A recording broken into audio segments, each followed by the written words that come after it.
Hey guys, I'm probably 2 kilometers into my run this morning. I'm just gonna run for however long I feel like it. I'm not timing myself, I'm not putting any pressure on how far I go or whatever. I'm just running, and for me that is getting out of my head, connecting to nature.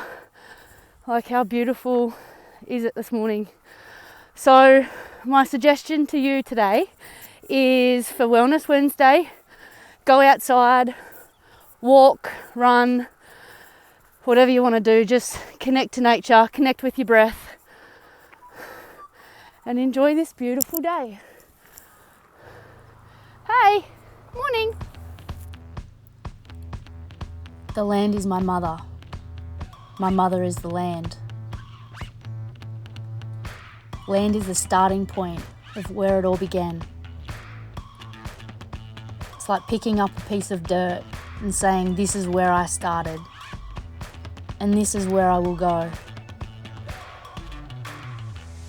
The land is our food, our culture, our spirit, and our identity. We don't have fences like farmers do. We have spiritual connections. Our spirituality is a oneness and an interconnectedness with all that lives and breathes, even with all that does not live or breathe.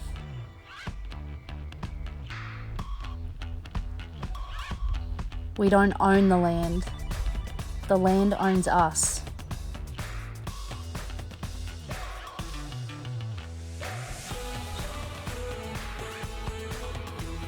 Our deepest fear is not that we are inadequate.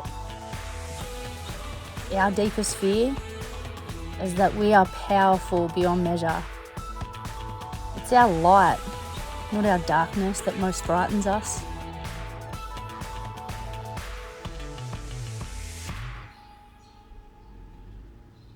We're meant to grow, so we have something to give.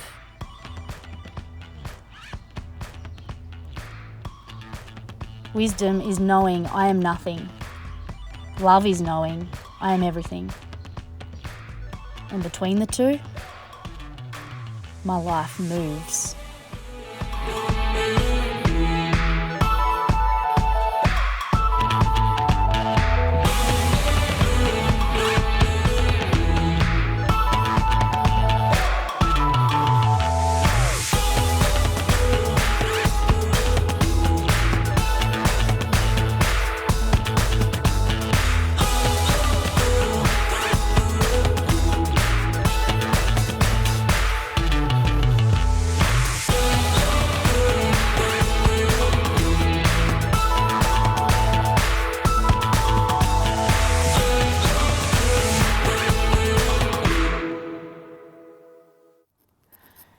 Do yourself a favour, guys. Go for a run or a walk or crawl or just move your body. Go outside and just connect with spirit, connect with who you really are. Quiet the mind and connect.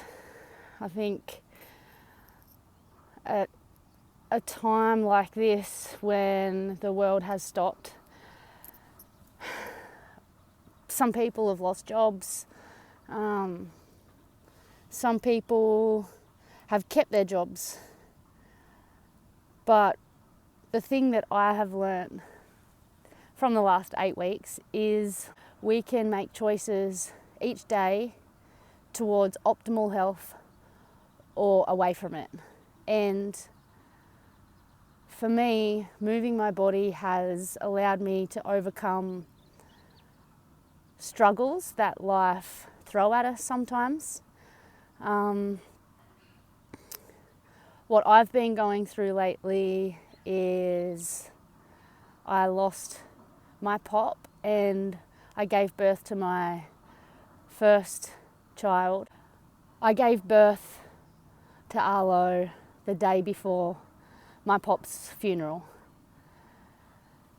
And At the time,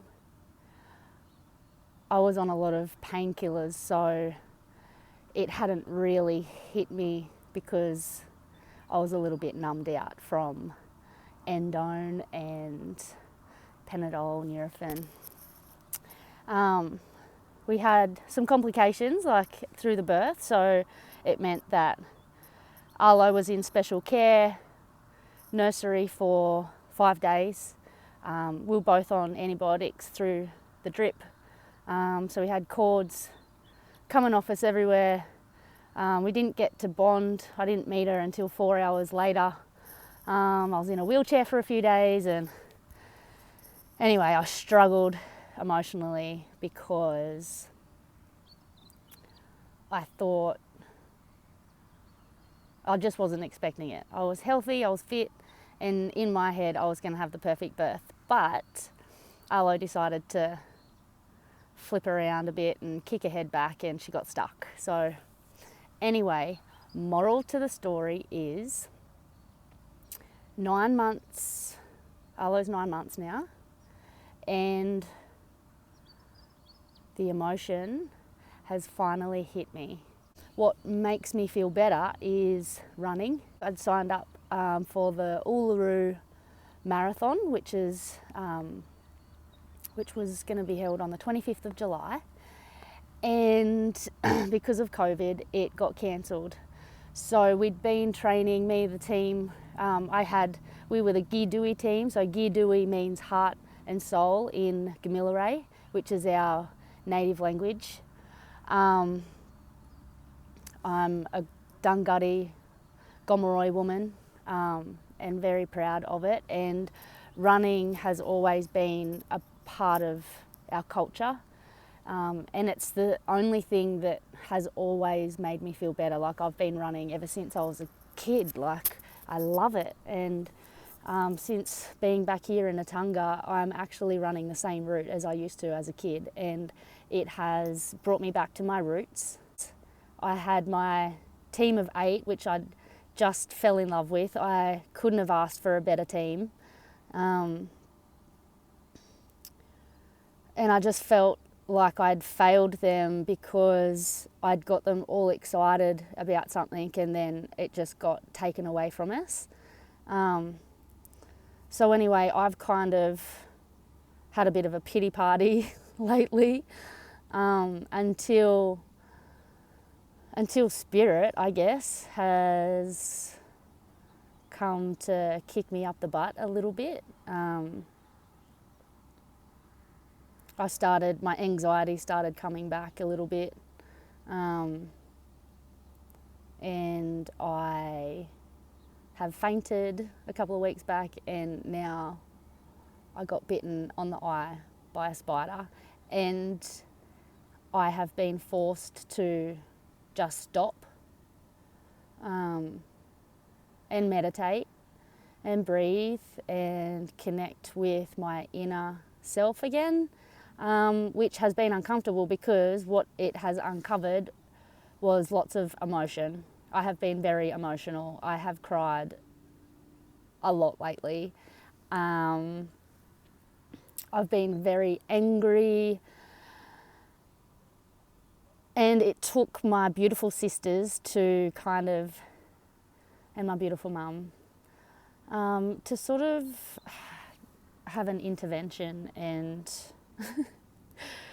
tell me what they were seeing, and I was turning into an emotional wreck and somebody that they didn't recognise anymore, because I let life circumstances, losing my pop and not being able to go to his funeral, get the better of me, and I became angry and bitter with the world.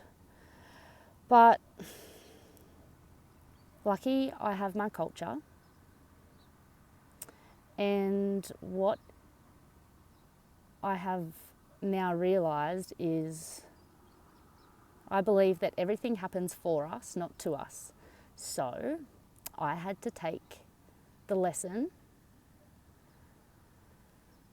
Pop was a strong man. He was a farmer, so he endured lots of hard times, but you know what? He was just the funniest. Like, he's taught me to believe in myself, because the last half marathon I ran, I'm going to say this and try not to get emotional, but the last time I ran,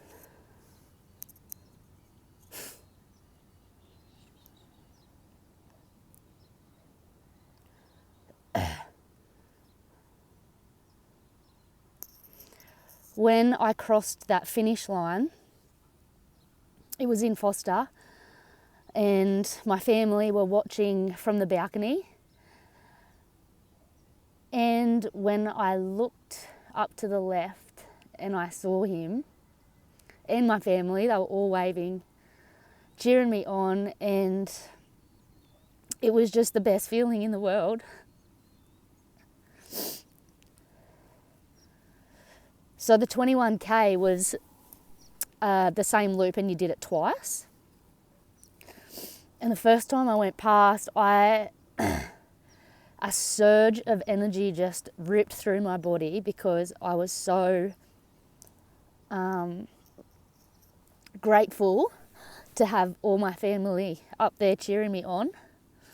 So I did a little dance, and like, I was so excited.